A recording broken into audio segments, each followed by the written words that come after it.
Welcome to Power Hour 7 ebusuku namhlanje. I hope everyone is good. Usuku oluhle namhlanje. We have a very different podcast namhlanje. Usuku ke noma inyanga la khona kwinyanga yabantu abasha. Nathi ke ku Power Hours decided ukuthi ke le platform ke sididele abantu abasha kube bona abadingidayo. Whatever abafuna ukudingida. Ngibukile ke ukuthi ke since I was young, there's always been an issue about relationships. Ngakhule esontweni kunestory about relationships ngaze ngaba ngidala. Now I remember at some point I was a rebel. Nginama questions ukuthi nokuthi wenzelani ukuthi nokuthi akwenziwa ngani. Kwaze wafika la ngishada khona nami ngashiya ama rebels amanye asele. Today sengikhulile sengidala. Nalamhlanje ngisekhona ama rebels abuza ukuthi nokuthi kwenziwelani ukuthi nokuthi akwenziwa ngani. In other words, there is always a question and an issue about relationships. So namhlanje I've decided to give the youngsters an opportunity to take over the platform and talk about relationships. I hope they will turn stones namhlanje as I expect. Bake bachaza ukuthi bona bafunani ngoba ngabe kwenzela. So sit back and relax as bephendula amatshe. This is Power Hour. Greetings to our viewers, to our loyal Power Hour viewers. Siyabingelela lapha emakhaya on this Wednesday afternoon. Siyajabula ukuthi sesiphinde sahlangana. Sithatha leli thuba sibingelele umfundisi uZweli and sibonge for the opportunity of hosting this powerful show once again. Ngithanda futhi ukuthi ngibonge for the previous show which was hosted by umfundisi uZweli as well as ubaba uDr. Lichuti. What a wonderful show it was. Babukeli namhlanje sizoqala a very interesting discussion which is talking relationships. Ginama guest army today who are here, and we've got a youthful panel, and we are ready to discuss. Let me just get firstly to introduce them, and then siqhubeke. First of all, I have Mr. Shelembe, Nkosibonile waka Shelembe. Greetings, Bud.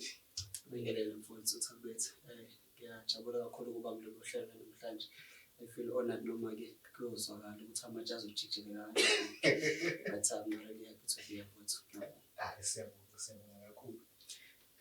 Babukeli kwenzekileke nathi besingahlelanga sithe mase sesihlanganisa izinto sathola ukuthi oShelembe baningi endlini.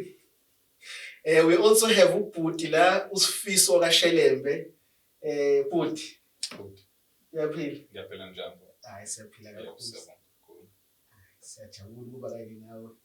We are hoping to turn stones. Yeah, are you ready? No, siyabonga kakhulu. And then my final panelist, bathi ngesingisi, she's the roses among the thorns. We have usister wethu usis Phumla waka Sokhela. Sis Phumla. My brother. All right. Are you ready to turn stones? I am so ready. Perfect. No, bafowethu siyajabula ukuba kanye nani. We are honored ukuthi nibe phakathi kwethu la ekhaya ku-Power Hour. Mhlambe we are talking relationships. Yeah. Mhlambe just to kickstart the topic, ake ngibuze. Nikhona kuma relationship ngiyatholakala? Umjolo. Wow. That's so exciting. Hey. Wasibangela ncema. No. So senza lento enyenza emasonto. Uthi amjola. Angiqomisa. My God. No, siyabonga. Ngifuna ukuzwa labafowethu. What is your take on relationships, and especially as young people? Siyezwa kuhlezi kukhulunywa. There's a lot of things which are being said. There's a lot of different perspectives when it comes to relationship. We community yet of Christianity, but sifuna ukuzwa mainly from a perspective yomuntu omusha. What is your take on relationships? Masiqale ngawe mfowethu. I need to social ladies first. No, we can do ladies first. Please. Oh, please well. No, my take with relationships, firstly, I'm a child of God. ngiyathanda ukuthi ngikucacise lokho. So as a child of God, my take on relationships is, okay, akaze ngihlangane nevesi elithi mhlambe umjolo is a no. Okay. Or umjolo is a yes. Okay. But there are certain scriptures I live by that are in the Bible. Like khona lodwa nje, I think it's 2 Corinthians, elikhuluma indaba yokuthi do not be equally yoked with unbelievers. So I believe ukuthi as much as mhlambe ingashiwo ukuthi jola ungajoli, but I believe ukuthi masu usuyithola ke usujola, I believe ukuthi you should be with a person kuleyo relationship, a person or equally yoked with, ngendlela yokuthi you are of the same spirit, nisindiswe nobabili, ukukholwa kwenu niyazi ukuthi kuyona leyo relationship yenu nobabili there is God in it. Yeah. That's powerful. That's powerful. Bafowethu nithi? Mina personally ngingasho ukuthi relationships are good. Kunezinto oyitholayo if uku relationship obungeke uyithole mawungekho khona. As much as kunezinto futhi oyiluzayo nje mina ngisho njalo ukuthi relationships are good. Okay. No, okay. Honestly, on a personal level, ngizokhuluma nje kwelami side. Firstly, I think for me, for the longest of time, my relationship ashayiwe phambi kwami, and ngaze nami ngayi-adopta lento ukuthi umjolo into yokushawa ayikho lento ayiphume ngomnyango. But as a whole, you get some things that you question, like at a more personal level, because obviously ngokhula kunezinto esizenza on the basis of ukuthi sifundiswe kanjani, sikhule kanjani, but nosukhula now uba nayo imibuzo ethize ngezinto ezithize. So it's one of those subjects engeke ngazibuza nami kabili kathathu lapha nalaphaya, ngagcina sengifika ku-conclusion ukuthi no, lento ifuna abantu abazi ukuthi benzani. If ever you decide ukujola, you need to be a very disciplined somebody and know the direction ufuna ukuya kuyona. But unfortunately sijola situationship, so we do whatever that is. But on my side, honestly, I think not umjolo, says relationship. Yes, relationship. Relationships are but relationships, you lose, you win. You stand a chance of gaining something, and you stand a chance of losing something. So it's just depending on who's getting a side. Okay. No, very interesting points that you guys have made. I think mhlambe another question mhlambe singayibuza noma esingangena kuyona. What is your take, guys, on lento when it comes to relationships? Your third part, abefundisi abazalwane ebandleni and relationships, their opinions. Nithi. No, okay, firstly, I think if we were to speak honestly, outside of speaking for a subtleties or anything, I think the relationship was never meant to be into abandabaningi. Main relationship. Yeah. Okay. Yeah. This is, I mean, says a good Sam is good. I mean, no. Disclaimer. Our panelists are here to express their own views. They are not standing for any denomination. We are just talking freely. We are just discussing openly. And there's no agenda. No, ngenzela ukuthi kungakhona asebenqunywa abanye sekuthiwa bayajola abanye sekuthiwa no sicela silungise lonto bafowethu. No, I think for the sake of conversation, ezinye izinto ngenxa ukuthi azikhulunywa siyagacela kuzona. So in the likes of this topic, kunezinye izinto futhi esigcine singenazi impendulo ezi-direct towards zona. Ngenxa ukuthi zijijelwe emoyeni kwathiwa out. Ungathiwa uyabuzwa indaba ungajola or indaba ujola either way ebuzwa ngayo awunayo impendulo. So sometimes we do need those kind of conversation. That is just to add on that. But as for the third party,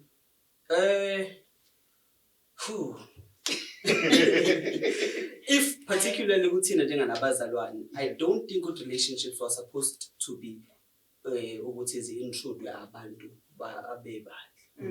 Because even noma ngathiwa it is relationship towards marriage, I think it should be more based on the family, or it should be even more kwiside lakho lomndeni nabantu ophila nabo, but ibandla ngenxa yemfundiso eziningi which may not necessarily apply to me as an individual. I feel like they are intruder. So when ngikhuluma ngebandla or the next third party, just like noma ngijula noThizo wesifazane, wena owesithathu isondo lesithathu so yeah, I think it should not be that case, but ngenxa ke yobudedengu nesijwayezi abantu bazixhoma ke entweni zabantu kunjalo yabona kune-point esure ubafo ekuqaleni wathi i-relationship kufanele kube yinto yabantu ababili abazi bafunana.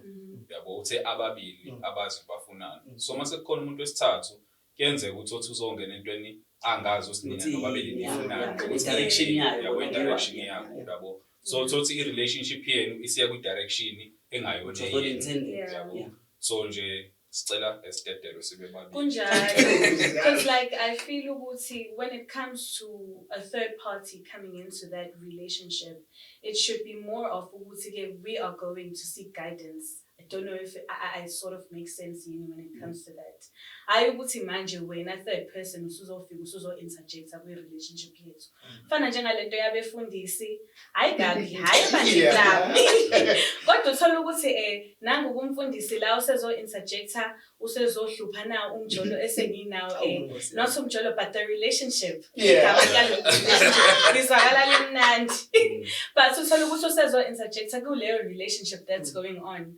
Ngivele nga-understand ukuthi ngabe sebefuna ukujola nathi yini bona labo befundise noma kuzama ukwenzakalani ama-elders akwenzani life kuyenzeka because sometimes it's not ukuthi uzoguide, sometimes ukuthi uzoshaya ukuthi uzodefend uzodefend. On that note ngiyaxolisa, I think enye into eyenzeke futhi lento yezikhaftini kunesimo sezikhaftini esikhona esibanga ukuthi abantu besithathu bagcine be-invade. Kahle umuntu nje akangenda ukuba asikho lento yezikhaftini, mina mase ngisondele duze kwesikhaftini sakho ngeke unganyaka ngoba manje ngisondela ngamandla mhlawumbe uthuke noba fokuchaza isikhaftini kahle what No, for the sake of it's fine, you get me. But for the sake of no, ngiyayizwa lento ekhuluma. No, kukhona lento yokubekisa. Lento yokuthi usibani siyazi ukuthi uyabo matchmaking. Usibani nokusibani. Those are real things ezenzakalayo, but ezingabekwa imbaba, you know. So kuze ukuthi mekusondela omunye komunye kube khona ohlinayo. Ohliniswa yini. Yeah. So yeah, that's a point. Ipoint la lokuzana lapho uyazi lento yomuntu esithathu kakhulukazi mawuthi abefundisi kenze uthatha umfundisi uyamaka or akafuni ukuthi mhlambe uphumla ejole nobafo kanjalo ngoba mhlambe ubona ukuthi ubafo ngazi ukuthi ungcono kakhulu ngokwezinga and also uphumla makwajola nobafo usezoba ngcono kakhulu edlule na umfundisi, so kuyenzeka ukuthi yabo umuntu umaka ngoba nakho uya intimidateka by that guy. So nje abantu abathathu no kuyafana nje ngisho nasesithembweni, angiyazi ukuthi asikhulumi ngesithembu but uma kukhulunywa ngesithembu masikhuluma ngesithembu uyabona ukuthi mhlawumbe uthola ukuthi ubaba uyedwa lapho and the wives mhlawumbe awu4, but at the end of the day lawo ma-wives thina njengama-wives nama-relationship ahlukahlukene naye ubaba.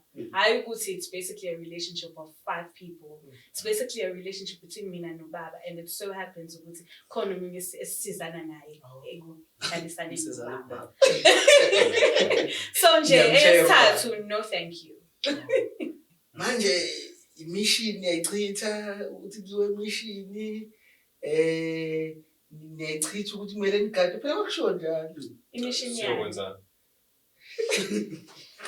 imission yani mhlambe kumele nisifundise phela sabancane lezi zinto siyadinga ukuzazi uthini imission thiwa phela kumele kuyobikwa meqeda lapho futhi kule relationship yenu kumele kube khona beniphuma niyaka McDonald's kumele kube khona no losiphuma naye uyibhekana in relationship yakhe. No, but I think kodwa kule if we were to speak aside laba abantu abadala mhlambe basuke benenhloso yokuthi kodwa ngazi ukuthi ithini leyo. Kodwa-ke ngicabanga ukuthi mengingathiwa ngiyayikhulumela kancane, inenhloso yokuthi ninga-overdo, ningenze kungafanele, ngithi kunalama-boundaries nani. Mhlambe, however, which is quite ridiculous because mawusuka la suka eMcDonald's awazi ukuthi lo muntu ngombiza yini. I was about to say the same thing. Ukuthi, as much as it's good ukuthi ke bayasigada, we sort of understand that. But ukunaka ukuthi into mawuyingane utsheliwe mhlambe umakho mehambile wathi khona isikhaftini engishiye efridge ungasithinti. Ukuthi into ezokwenza ukuthi usithinte kakhulu leso sikhaftini ngoba utsheliwe ukuthi ungasithinti. So as much as it's a good thing ukuthi ugada nama ngiyazi impela ukuthi ithini leyo mission, but as much as kunokunderstandeka but unokucabanga ukuthi hayi into masukhuziwe ekuthenini ungayenzi uvele kube ngazathi ungayenza kakhulu. Okay, let us sixoxa manje. It brings me to my next question, which is very important. Ngifuna ukwazi ukuthi bafowethu relationship, should there be boundaries in terms of njengoba sikholwa, and also even lento yokuthi abanye bayibiza nge-courtship mase sebekuyona i-relationship and then kuthiwa kubhekwe emshadweni. What's your take on that? Because leanto leyana in a way isuke ithi siku-relationship kodwa futhi sesiphathana almost in a way ukuthi ngathi kushadiwe already. What's your take? Siqale ngawe Shelembe.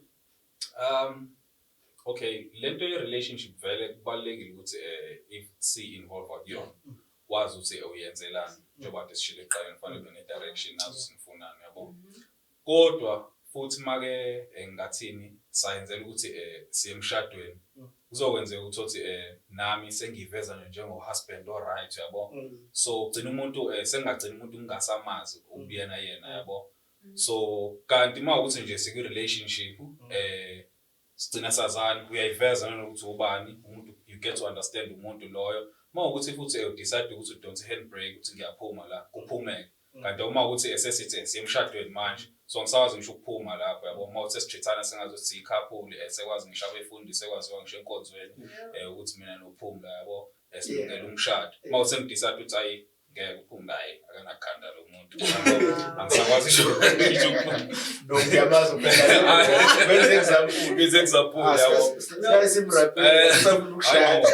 No, but on lo sokhuluma kuyona but mina ngicabanga ukuthi enye into that is demanded by lento yama relationship. Yeah, demand ukukhula bafethu because honestly speaking lento yokungena ku-relationship la njengoba ukhuluma into ukuthi you must know what's the point, is it just for fun or is it you must, I think you should be deliberate about whatever you do if you decide to get into such involvement. You need to be deliberate in the sense that musukuba caught by surprise ngezinto. Ngena wazi ukuthi okay this is what I'm going into nje manje. So that you can be sober noma usubona ukuthi okay sekumele ngiphume. Another thing mina ngiyithi ba selfish relationship kancane. Why ngisho njalo? If usubona ukuthi it's not working for you, try not to overdo it for omunye umuntu because some people like you say bahlala sebehlala on the name of ukuthi kwazi ukuthi ngowasibani bani. If ngempela uyithi ukuthi le umbuzo uzosuke uthi easy worker nje ni worker ini nihloseni but you need to be in a relationship you stand a chance of gaining or losing. Should mo ngene relationship kumele ubheke ukuthi sengena kakhulu noma sengiluza kakhulu. So if you leyo relationship uloku udreneka I think you need to be a little bit selfish inyana. You know what? This is not working. Well, with me yabona ke nje kufanele mama sokume divorce kufanele ungene emjolweni ungenele ukuthi uyohlukana naye umuntu bakasekho lapho. But angifuna ukukhuluma more on boundaries but ngifuna ukukhuluma more kulento eshiwo uButshelembe of ukubeka down your ground ukuthi when you get in a relationship ake ngiqale nje ngikhuluma ukuthi njengoba singena la usheshe uzisho ukuthi wena what am I looking for and what am I bringing is exactly in this relationship as well because yabo lento yokuthi sesikuyona le relationship sesizithola sesithuka uthola ukuthi for instance siyangena la omunye ufuna umshado kanti omunye no umqondo wakhe nje awukho emshadweni usekuthenini ngisafuna ukukhula nje kulesi sikhathi for now and then I'm going to see marriage later. Already sekunama conflicts lapho kuleyo relationship esenikuyona. So I feel like every time ningena ku relationship azini ukuthi yini eningenele kuyona le relationship deliberately. Like with me, sengibeka my personal point. I do not go into a relationship nje just umosha isikhathi. My point is looking towards marriage. I would nje hayi ke manje sengimosha isikhathi kanjani njani. I love the concept of marriage and I hope one day to see a ring here. Hey, I hope niyezwa bobhuti lapha. She's a lawyer. Nama benefits. No, my friends, you know, iyazwakala and you're making such valid points. But mhlambe, I think for our viewers, mhlambe we can go a bit deeper into the restrictions. Once again, I feel as if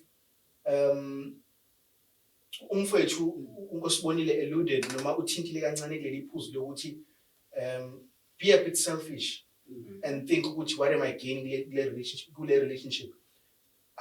I want us to look at lento ama restrictions ukuthi does it assist yini ekutheni noma is it a good thing ukuthi kube nama restrictions within a relationship, because enye into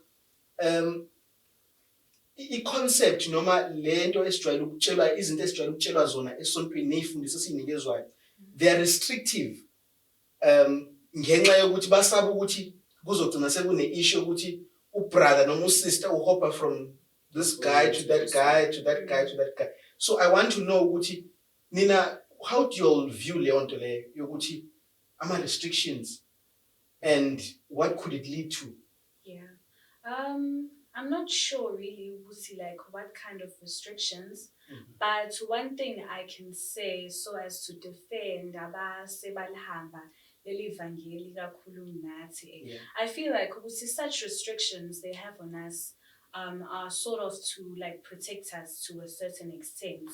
Kubukuthi ke manje hayi awusabe umuntu oseqiqa njalo aza aphele emjolweni agcine sengasafiki emshadweni because i-character yakho seyaziwa already ukuthi hayi uSifiso uyabaqede banje nakhonza kulona for instance yabo ngenze example. So kungabe sekuba into kanjalo I feel like ukuthi into abasuke beyenza is to sort of protect your character as well. That's why they restrict us. Yeah. And also, I'm sorry, but and also just to add, we point lapho. Vele nami as umjita ngeke ngathanda ukuthi ngishade intombazane ngazi ukuthi sifune uGerald lapha family umsisi ubani yabo.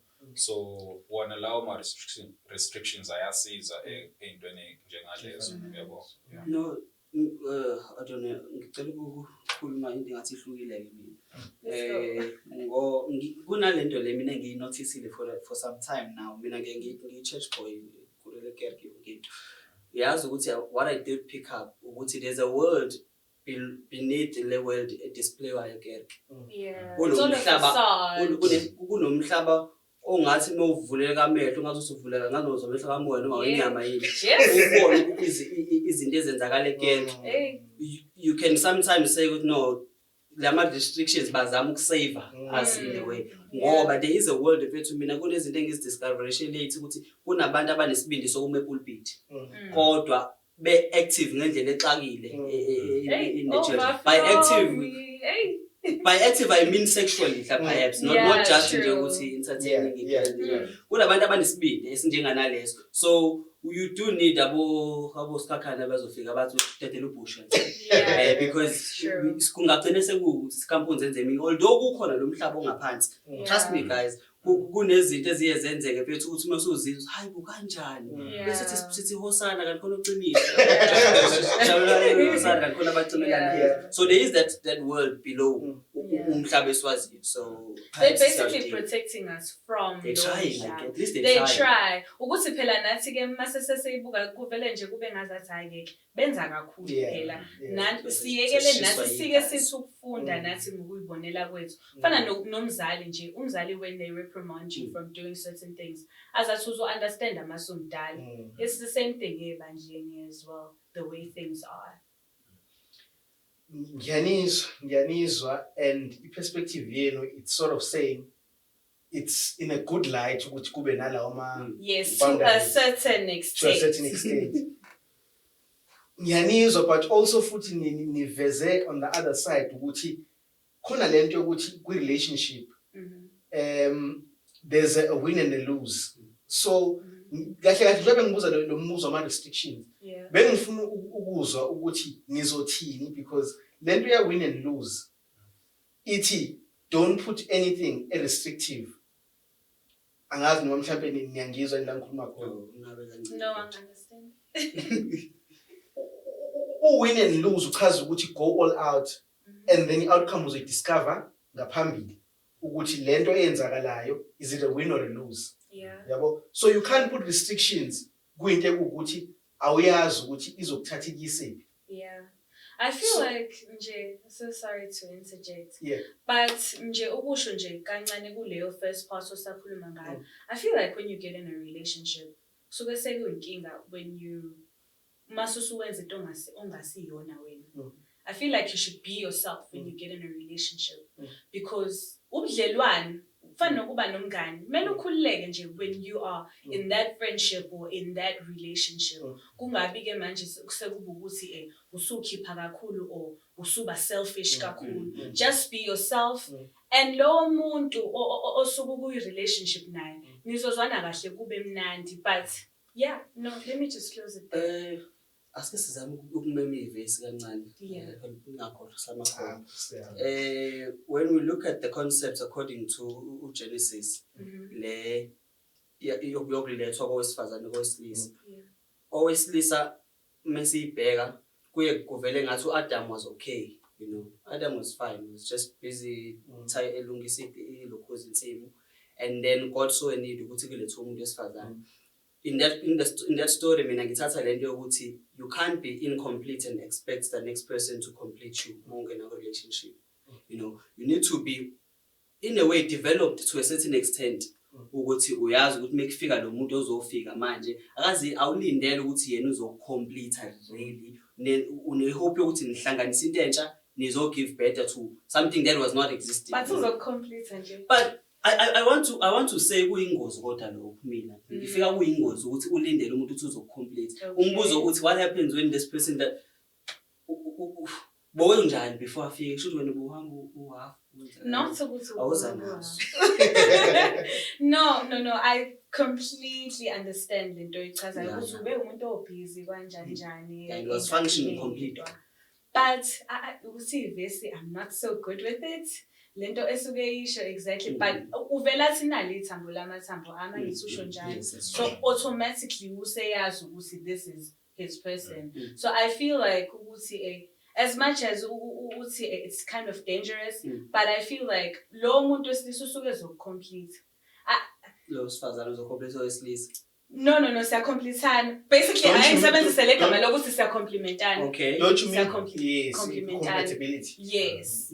Ngibuza ukuthi mina ngiyajijela ngisho. Ngibuza ukuthi mina umuntu wesilisa, umuntu wesifazane melethwa kumuntu wesilisa. According to the Bible in the Garden of Eden. What was the purpose yakho lebekuyini? What was the point? Kwangasena ukumsiza. Yes. On something that he had already been active kuyona. Ngizama ukintroduce lento ethi perhaps in order for ungena relationship with a prospective future, be busy with something, have something more busy ngayo. Kuze kuthi noma ngabe lona ke okusizayo whatever happened, but you were busy with something. I think abanye abantu bahetheka kuphela impilo yabo because they were not busy with anything. Afike lo vele lona akabhizi ngalutho. Mhlambe futhi even indlela angabhizi ngayo akwazi ngisho ukum-attenda lo ukuyena to ukumsay, I don't know, to service them, you know, in a way. But that is one thing I also pick up in a relationship. You need to be something before you expect someone to come into your life. Kahle in short, into ayishoyo la umfowethu wakashelembe uthi umbuzo wakhe uthi what do you bring to the table? Umbuzo nje awuzayo. This must be better. I am the table. I am the table. Cool. No, but I completely understand. Yeah, phela ngithi kubalulekile kwi-relationship njengoba ndishela ukuthi wazi usufunani. Wonke umuntu uba nama-standards yabo ukuthi okay mina ngifuna umuntu wesifazane okanje okuyilevel ekanje empilweni yabo. Ngoba ngithi uba fakadesh ukuthi mawukuthi in future uyazi usiphi impilo ofuna ukuyiphila yabo. So yabo nje bethu siyazi indlela esikhule ngayo nasemakhaya sibukile izinto yabo sayibona sathi no mina mase ngiba ubaba ngifuna ubaba kanje ngiyathanda unkosikazi wami ukuthi ebe kanje yabo. Uthi mina nje ngithanda ukuthi ngibe nonkosikazi ohlala ekhaya ongasebenzi yabo. So ngizoba nama standards wathize engiwabekile yabo. Kanjalo nami ngingani mangibeka ama standards kodwa mina uthothi samsile phansi. So le nto bafaka isho ukuthi iba busy mawukuthi nawe ufuna umuntu obusy na something. So I think mina lokho completeana kuhlangana lapho ukuthi nihlangane nibe into eyodwa niye phakathi yabo. And lokho kuyasiza ngakwi direction ukuthi niba ne direction eyodwa futhi nibona ukwenzakala. Yeah, and mase sekhuluma indaba ye direction Shelembe. Sengicabanga going back to the Bible.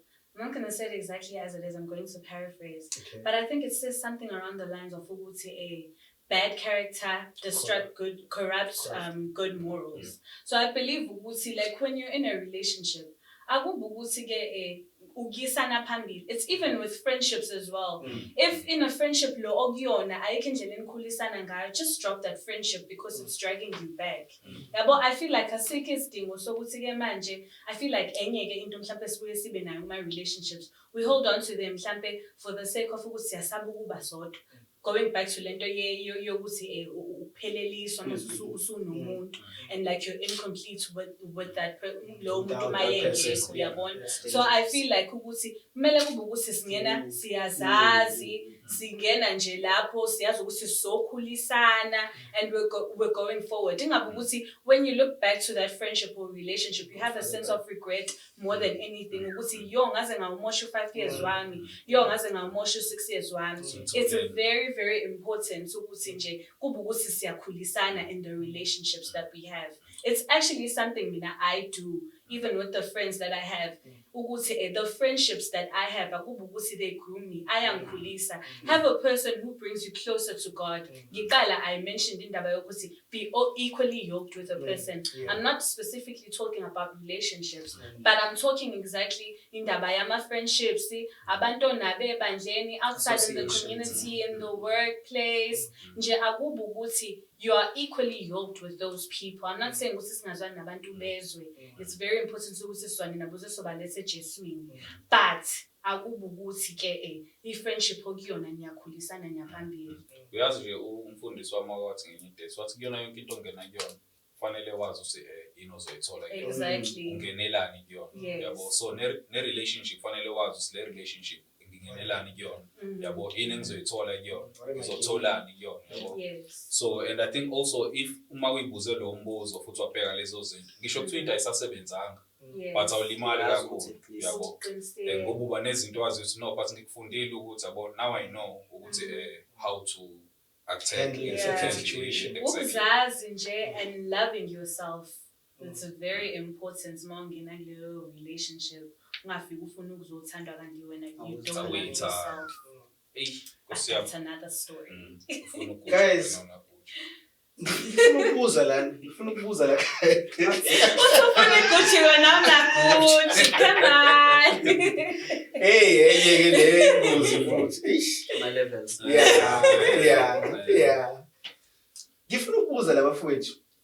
Manje masekwenzekile ukuthi kwaba nobudlelwano and then you realize no, this thing is not working out for one way or the other for whatever reason. How does going forward, is it as easy, especially in the church community, ukuthi kuhlukane nje and then you're still in the same space and then maybe go forward and pursue another relationship? I don't want to lie. Yabona ke when it comes to that, hayo ukuthi sihethekile bazalane. I understand personally. Ukuthi it's very very hard ukuthi ushiye la usuku usujwayele khona and pursue like new friendships and new ventures. It's very very hard. Kufana nokuba nomngane uthola ukuthi ubest nalomuntu for the longest time. Kuyaziwa ukuthi makuyi worship night or makuyi all night prayer enkonzweni nibonakala nobabili njalo. Makiwa kuma camp kuyaziwa ukuthi wena noSibanibani nihlale nihamba ndawonye. But mhlambe masuba ne-epiphany along the way ukuthi no mina nalomuntu ayikho into esiyenzayo and then sekumele ni cut off that friendship. It's very very hard to cut the cord, but I feel like ukuthi it's very important that you do so because angithi like isihlahla kahle kahle isihlahla mesikhula you need to cut off ama branches asebunile angakhuli angenamsebenzi. It's very very hard, but I feel like it's very imperative that we do it. It's necessary. Yeah. Powerful. Sifiso. Yeah, khona kuyinto enzima futhi. Yeah. Kodwa ke ngasho indlela yokukhula fethu. Izimo vele sibhekana nazo empilweni. Ngoba ungabhekana nayo enkonzweni nasemsebenzini uzobhekana nento efanayo. That's true. Kuzowenza emsebenzini nakhona ube kwi relationship nomuntu osebenza naye. So mawuthi ayisebenzanga kufanele ubuyele emsebenzini uyosebenza. Yeah. So same thing applies nasesontweni. So kufanele siqhubeke sikhonza inkosi yabo. So ukuthi akusebenzanga akusho ukuphuma ke esontweni yabo. Kona kuba nzima uthola ukuthi mhlambe nisebenza kwi-ministry yodwa mhlambe niya-asharisha nobabili. Sekumele ke manje u-assess. It does call for maturity again. It does, absolutely. It's not for kids, asikhulume iqiniso. Yeah, it's not a child's play. Ngoba although ezinye izinto uzothatha lightly but it affect. Yeah. Because imagine lo muntu lo chorus leader or worship. And uzama ukungena kumoya.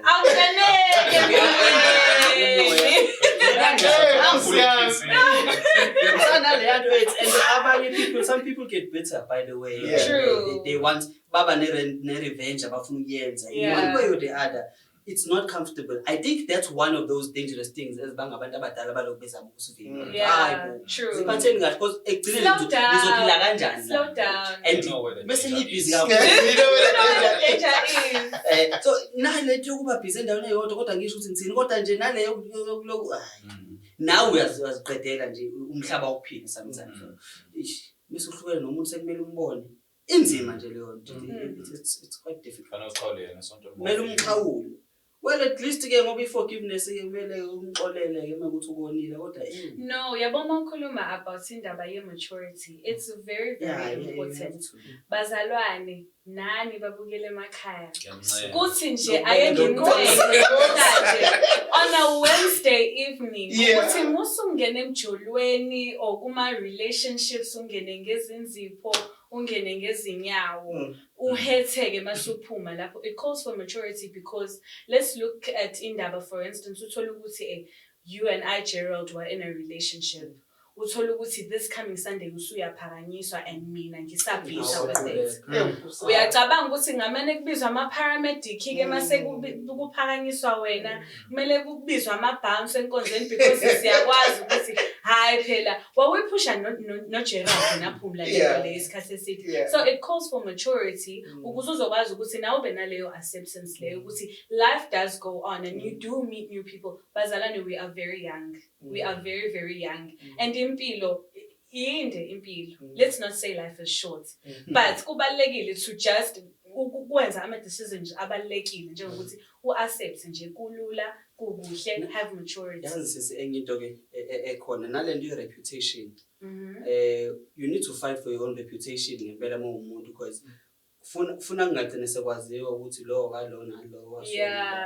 Yenye into engicabanga ukuthi esingayinaki ma relationship kakhulukazi nokudanda lokuhlukana nalo i-reputation yakhe ithini. Ngenkathi usuya komunye kuthiwani ngawe or nalo ovuma ukungenwa kuwena kade komunye phambi kwakhe. But what if usisi nje olokethi nje I'm giving myself a chance ukuthi I want to keep trying kuze kulunge. Kuleyo sisi. Cha. Siyase bese suke sawupromote kakhulu umjolo kodwa leyo kuzigcina ke I think naye isa necessary nonetheless because njengoba uthi ufuna okay obviously umuntu esifazana ufuna ukushada egcineni ithini lento yokufika ke emshadweni igugu lakho lokuba umuntu wesifazane selinciphile or ivalue yakho if say Yo. that's another thing engicabanga ukuthi siyayiunderlooka kuleyo kujola kakhulu. Yeah. So discipline, maturity. Ungayenzi into ongayazi. Usukwenza into ongayazi and more wenza into ungayenzi into ezokushisa wena kusasa. Yeah. Because if kuwukuthi uyafuna ukugcina ushadile musaphela ukuba uvanzi bakithi. Yeah, but I think when it comes to lento oyikhuluma ngobutwami regarding osisi. Yeah. Eyokuthi ke manje usufika emshadweni usuphilile per se. Ukuthi ithini leyo. The most unfortunate thing is that when it comes to izinto nje ebanjeni and even nje in the community in general, it's quite unfortunate ukuthi kubheka kakhulisa because emaqinisweni wena butshela ukuthi uyabaqede bandleni lakho kodwa ngeke kuze uthola ukuthi uyabaqeda namanje khona futhi leliso kubeka nayo but it won't be ukuthi manje sekubheka eside lakho kakhulu angeke kuthiwe ushelembe uphelile kodwa kuzothiwa uphula usephelile. Ngicabanga ukuthi kancane yavela ukuthi indoda damo ibabhizi damo iloleka ibansonto kakhulu.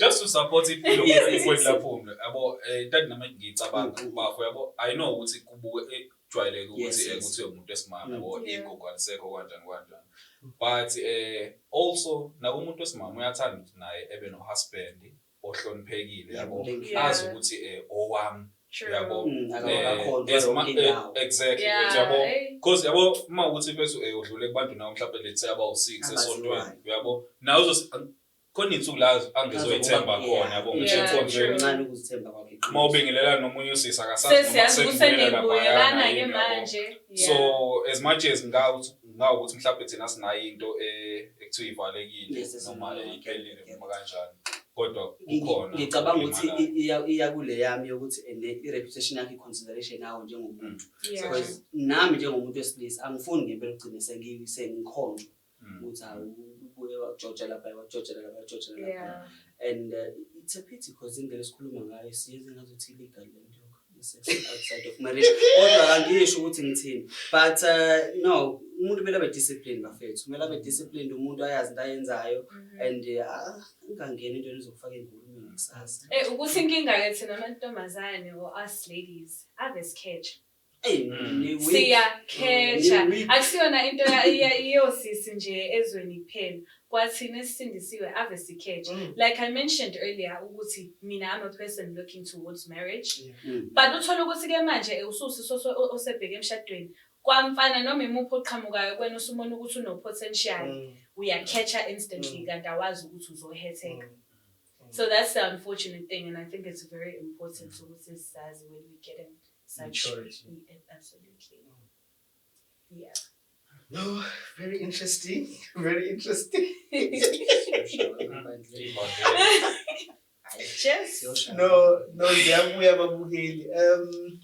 I think I love this conversation because it's young people. Yeah. You know, this discussion is usually held in corners. Yeah, that's true. And our opinions are always expressed by abantu abakhulile abadala. So that's why I'm so excited we are speaking like this. Another thing, Phumla uthinta le ndaba yokukhetha nithini bafethu ngalento ukuthi kube nosisi ofika esontweni bafana bonke manje ngoba uyena omusha sebeqonde kuyena ke manje ihit manje kufika omunye futhi usesele lo ngazi ukuthi ngiyashiya ke thina ke manje seniya komunye noma sengiyona directly relationship kodwa nje ya attention because kukhuluma ngokukhetha does not necessarily always mean ukuthi something leads to a relationship kodwa nje le attention nale you know na ukuthi kodwa ukuthi leyo nto umdlali igama layo umdlalo wasekonzweni wamagundane futhi anything enzakalayo we get too comfortable sometimes einkonzweni zethu you know we can get away with stuff but leyo nto nje umdlalo lo kujahala noma ntombazane wenzani wajaha umdlalo, but it happens. Yeah. Like I said, there's that world noma ingeze ubukwa live leyo nto, but iyenze, which we cannot deny also, Yeah. which iyenze. It's stuff that happens, and it's a pity phela ngoba ekugcineni wrong. That's why we end up saying emabanjeni there is abasekho abafana that are there to marry. Yabo sigcine sesishintshe kanjani. Nisuke nikhona nigcwele indlu, but the problem now is anizazi kwanina because nango umusha uyafika nonke bhuku yena nje. Phinde kufika omunye bhuku yena futhi as well. So manje it's as though manje anayi standpoint eyodwa. Yabona? That's why igcine sekuthiwa hayi abekho. I think mhlambe enye into Phumla eshayayo angasho ukuthi esishayayo nalokuthi angithi thina abantu abasha siyazana abazali khona izinto abangangazazi abefundisi abangangazazi yabo thina siyazana even emakhoneni siyabonana kuma restaurant siyabonana yabo even amajita angaphandle la wenthandana nawo siyawazi yabo so masuthola ukuthi angisho ukuthi kuhle ukuthi mafika intombazana wonke umuntu eyilandele nje kubhayiza leyo nto honestly kumdlalo ubafokadesho but I think isuke isikilento yokuthi mhlawumbe umuntu nawo ufuna umuntu alright ufuna umuntu ongakadlali mhlawumbe abafana basesontweni yabo because yabo uma ngithatha unkosikazi lethe nama sengiba nonkosikazi ngifuna umuntu engazi ukuthi angeke kube ukuthi wake wajola no Gerald wajola no Bafu yabo wajola no bani yabo so yikho kuba ngazi mhlawumbe kujakwa umuntu oyedwa lentombazane entsha yabo so na umuntu usefuna ukuthi mangitholele nje ongaziwa yabo ongakaze eshole namuntu kubo kwami ngithole kuqala yabo so ngajabula Nkosi yami ileyo nto not khona kubunyoni mhlawumbe mangayibeka ngesout ukuthi make ngabona uGerald intombazane namsenziwa kuyona no Bafu seyakuyona once uGerald waya kuyona ngicela ukujijela lo mbuzo lo more specifically ngamajithi. Does it happen ukuthi kusuke sekuvuka nje ukuba umjita nje ukuthi ngoba musha muhle yeah ngifuna ukumthola kuqala ngikubuza based on inkulumo zenu sesindisiwe, is that still a factor ukuthi nje umjita ukuthi ufuna kuvunywe mina ukuthi mina umtholile kuqala? Mina Gerald I wouldn't say ngifuna mhlawumbe umuntu usuke efuna ukuvunywa yabo but also ngibuyela kulelo kuzali point lami lokuthi awumfuni mfethu umuntu owazi ukuthi useke wagijima wenzani yabo because even nasemphakathini nje mfethu ngeke wayithatha intombazane oyazi ukuthi idropha ile moto yabo so but okuvunywa uma ukuthi uyayazi into oyifunayo empilweni futhi uyazi into oyenza ngisho ungene ku relationship leyo nto kufanele kube into yokugcina uvunywe ubani yabo because mawuzazi ufuna empilweni awenzi into uyenzela abantu uzenzela wena yabo because uyazi even if this isebenza le relationship kuzobe yakho nalomuntu wena uzophila nalomuntu impilo yakho yonke wena uzohlala nalomuntu endlini eyodwa wena uzoba nezingane nalomuntu so ukuvunywa ngisho umuntu engamuhle ngivunywa izwe lonke uvunywe isesontweni wona wonke umuntu kuthi wena unomuntu omuhle kunabo bonke abantu but kuzokusiza uma ukuthi akwazi ukwakha naye ifuture. Yeah. No, I know. I completely agree with you, but I completely agree. It's ludicrous. Yenzelwani leyanto. Kodwa ke ikhona leya element yokujida mina ngingasho kancane. Khona lento yabafana yokufuna ukuthi umfana izinje. Uba uyahlupha ke. Khona lento yobunje obuyivuka kumfana ukuthi sinake ithambo lozofika kuqala. Nasi impossible. It's a little critic and it's ridiculous ngoba isisemabandleni leyo nto because leyo nto imidlalo yaselokishini abafana bijaha intombazane elokishini but into eyenzakalayo kwabanye ukuthi enye into ekumele sikhumbule ukuthi kunabantu abaze enkonzweni ngenhloso vele ezihlukene yeah so sina sonke size soyifunela uThixo kuphela abanye baze lapha yana ngempela kuzobheka izintombi so mekufike nje ngizele zona vele izintombi so nansi into phethe emlanjeni ngishisa khona Sengifuna ifaka amahili. Sengifuna ifaka amahili I know yeah. Yabona nje njengoba manje kukhulunywa nendaba yokuthi mekufika omusha nonkenya kuyena. I feel like nani bobhuti ningathuki ke mase siphuma nasebandleni mhlawumbe siyovakasha kwelinye sifike sithathwe khona. Hayi ukuthi siyobheka no. We're not chasing after the guys. But kuba ukuthi nje coincidentally mengiyovakasha ebandleni namngane nami ngifike nje ngitholwe khona. Angabe kusathusa ke phela mase kuba njalo. No. So true that's it. But no I know. Mina ngibona inkinga. Mawukuthi ilo muntu omfunayo, uyabo? Ngoba nawe Phumla for sure mawuthandaza noma uthule uwedwa ebusuku ucabanga nasemini mawuthule. Uyamdweba umuntu omfunayo, uyabo? So mina inkinga yami ba la khona mase nithi ebandleni akekho umuntu mina la ongangishada. Uyabo? Mhlawumbe uthi nithi money spares kube ngazi sakekho umuntu ongangi-afforda mina la. So ngoba one day ngizodana kuyifikele nje umjito oyishayele ogutsha abayibhomu yabo. So mina baphambile bingelele ngoba wena uthe akekho ongaku-afforda labone lapho ogutsha abayibhomu so hamba naye Nkosi yami. Ihlungu kakhulu ila sidabuka khona. Sibukele kude yabo siphatheke kabi. Ngaze uyijezi mhlawumbe siphukile enhlizweni kanti siyadangutha usisi wami. Wow, waze wayiphosa. Ubafe khona.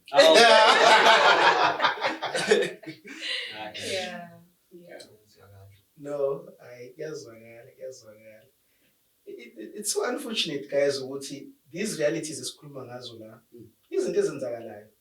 And sometimes ubafuni bayithinta kancane wathi there's a world ukuthi it's almost as if I exist. But it's corner. But ikhona. Yeah, true.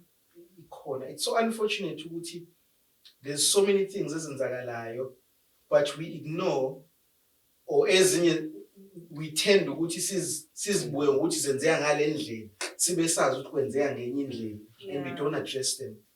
Mhlambe ngiyafisa ukwazi what's your take on ukuthi as Christians nje and the reality yethu as abantu abasha esikhathini esiphila kusona how should these matters ezifana nalezi be addressed noma zibhekwe kanjani ithina nje zamakholwa in a perspective ye reality? Ngicela ukuyithatha kuqala. I think one of our biggest mistakes is in the game abendleni ukudismiss izinto. Nezikhave nje ngomoya ongcwele angazi noma ingane into ngomthandazo. Kunezinto bese I personally think they should be addressed. Le issue sikhuluma la isingazwakala ngathi sikhuluma umuntu ukhuluma umqondo wakhe. Sometimes it's also because it has never been put on the table deliberately emabandleni or probably kamanye yabekwa sazi kwabelungu kwenzakalani. But emabandleni ethu lezi zinto iyodwa into ozoyizwa in relation to relationships out. Like I said earlier, lento yokugcina ungabi na impendulo mase uwedwa ukuthi why vele kuthiwe out. You know, I think it's unfortunate. These things should be addressed somehow, if not a pulpit, but there should be platforms that allows abantu abasha to surface ukuthi bavele ukuthi umthetho wethu sinje. Why ngisho njalo? Because kokuningi esilapheke ngenxa ukuthi akwaziwe nokuthi sinjani. Nalento sikhuluma ukuthi abafana babuye bajaha amantombazane kwazi ukuthi ingceku lezi ama-men of God ama-young lion but uthethi shabrakashe ebheke phezulu eqalazo naye nangumuntu wami. So it's things that should be brought to the table. Izinto mengibuka mina kufanele lezi zinto zilethwe etafuleni because i reality.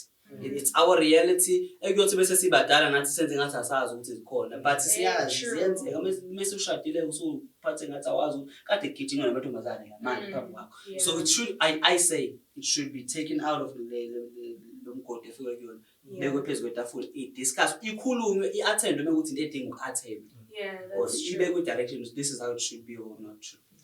I don't know if it comes with ukuthi it's protecting the image or the reputation of ibandla yini when it comes to ukuyifihla lezi zinto ezisuke zenzeka and kubonakala ngazathi it's all just a facade yokuthi ibandla lihle konke kuhle izinto zidismisswe mezenzeka.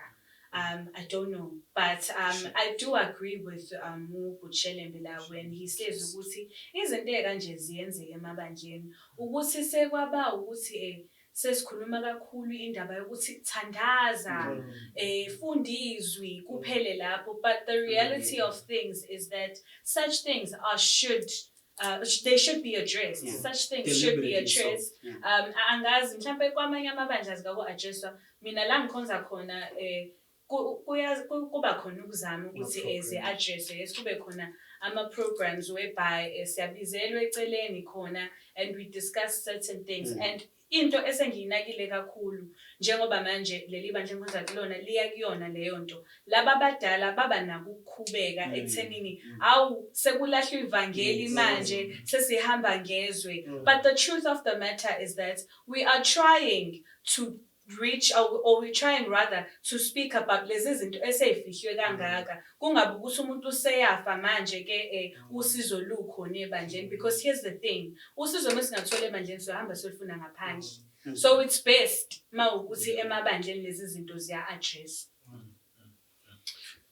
Yeah, and Gerald, but yabo if zingakhulunywa noma ngiyibeka nje lezi inkinga lezi kanje sithola ukuthi nje ngizokwenza example mina ngami ukuthi ngeke uma wamuzwa yongcebe esontweni. Yebo kunjalo. But uma wakho kangicebe mina mhlawumbe kanjalo.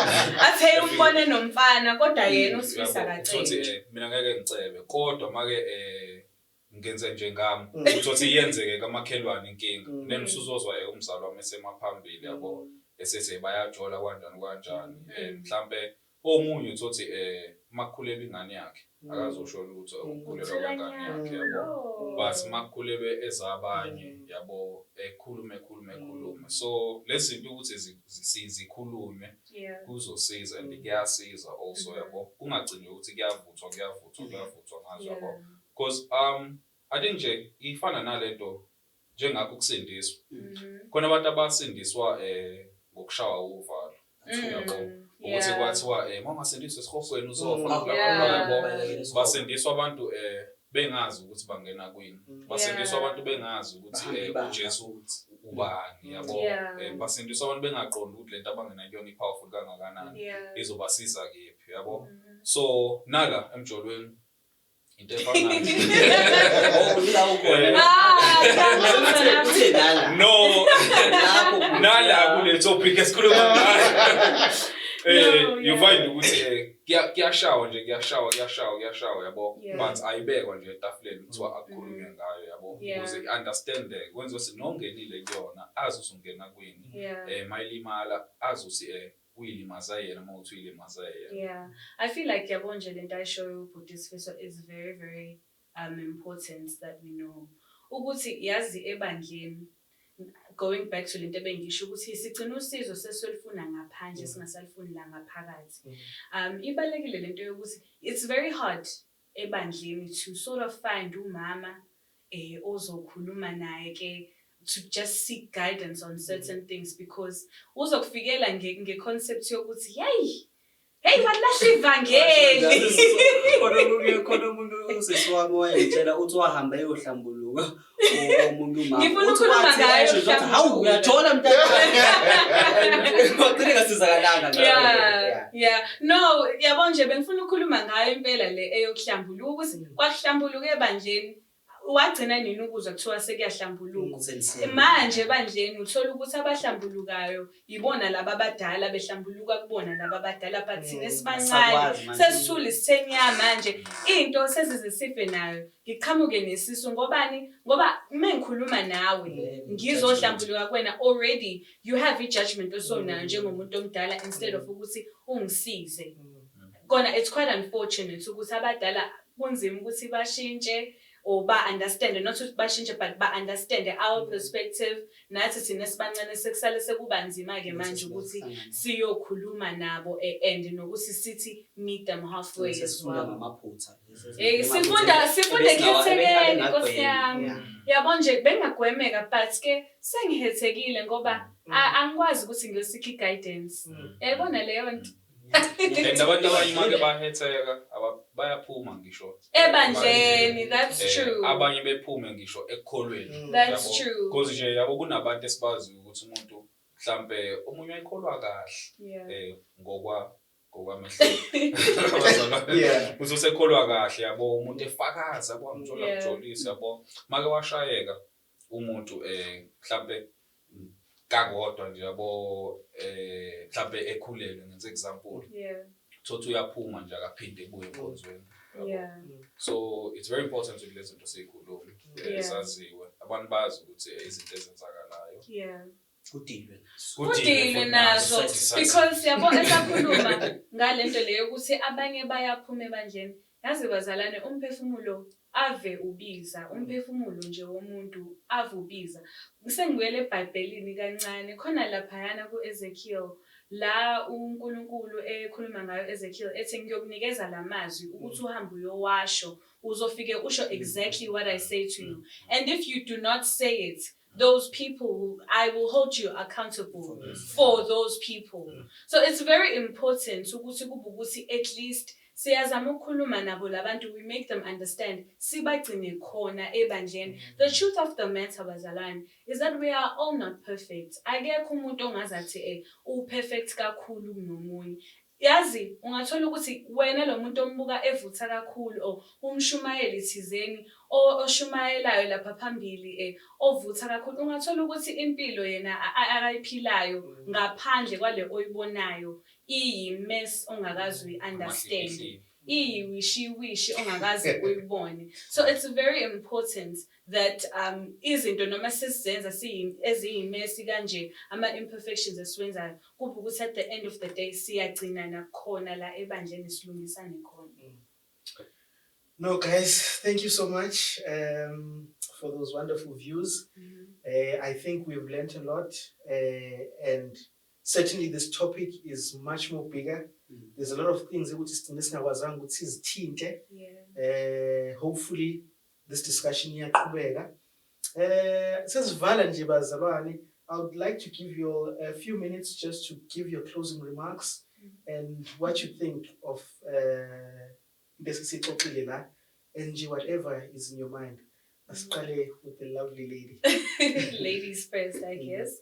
Well, ngithanda ukubonga firstly kumfundisi uZwelidlamini for such an opportunity. Ukuhlala phansi nje and just address izinto ekanje. Kunzima to sort of go forward ebandleni and talk about such things. That's the truth of the matter.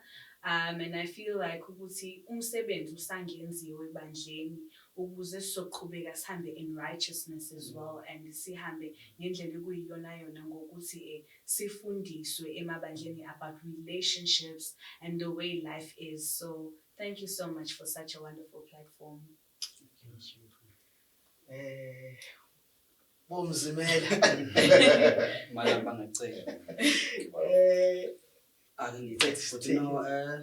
For me kakhulukazi siyabonga kakhulu ithuba noma mhlambe okuningi sikhulume ngokwamazinga impilo esesiwahambile because obviously umuntu can only speak to a certain extent ngokudlulela lokho. I think it begs for abantu who have been in this way longer to come back to us and help us, save us. Basically, we need to save us. Because ekugcineni amanye amaphutha esiwenzayo siwenziswa ukuthi we're not really getting that complete save. Ngaphandle kokuthi kuthiwa out. Which is not really safe. So, and especially now in our generations, so abantu abanemibuzo eminingi inquisitive. Allow us the chance to ask, allow us the chance to do all of that. But beyond that, I think we would appreciate as abantu abasha for such topics to be put on the table.